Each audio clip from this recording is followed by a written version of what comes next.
I think that the question of the relationship between human resource management, human resource development and performance has been probably the most important research agenda within the HR field in the past several years. And it definitely remains an open question. From my own research point of view, I'm particularly interested in international assignments, global careers, and expatriate management. And a lot of the evidence within that stream of research points to the importance of human resource development, the importance of knowledge and learning acquisition as a requisite to success in the international arena. So I would highlight several important pieces of information which seem to coalesce around demonstrating the importance of a sophisticated learning and development strategy if firms are to be successful in the international arena.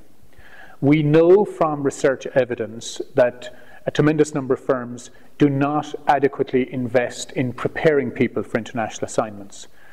The number of firms who engage in cross-cultural training as part of the preparation process is definitely less than we might wish. We also know that a tremendous number of international managers feel that on commencing their international assignment, they are underprepared in terms of the skill set that they need, and the time to adjustment for many of them in the new intercultural arena can be quite high. And at the other end of the assignment, when managers are returning home, we also know that very significant proportions of them engage in job turnover post the assignment and decide to change their careers and move to a new organization. Now, the combination of these things, in my view, point to the significance of having an appropriate learning strategy, an appropriate human resource development policy framework, and pursuing that framework as part of the international arena in which the firm wants to work.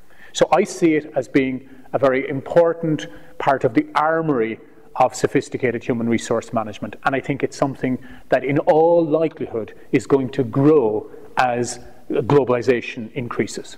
I think a learning organization is an organization that has a sophisticated, policy-orientated understanding of the importance of learning, of development, and of training, and that it takes a long-term view of these interventions, not as a cost, but as an investment in terms of the organization's capability to survive the competition or the competitive landscape in which it operates. But I would say that technology is an important enabler.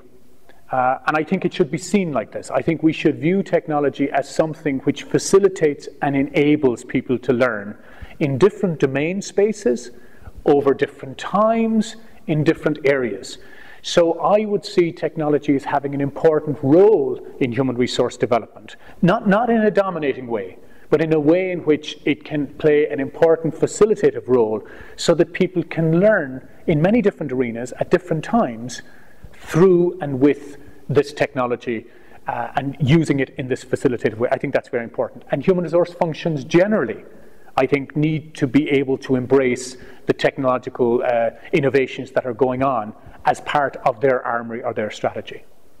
It's a very important question, and I think different countries take different views, and there's no singular best way. After 20 years of comparative and cross-cultural research, I'm now more convinced than ever that there are very important contextualizations which underpin what are the best approaches to human resource management and to human resource development. Having said that, I think across societies there are obvious key stakeholders.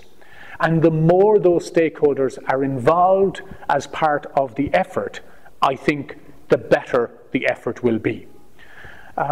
In general, it seems to me individuals have a tremendous responsibility for their own learning. I see that as a fundamental part of the human condition, as I said in my talk earlier. But I also think there are many other stakeholders who have very important roles in facilitating this. And they include employers, they include trade unions, they include the state and governments, and indeed supranational organizations. So in combination, I think these stakeholders can make a significant role for themselves in the human resource development process. Thank you very much. My pleasure. Thank you.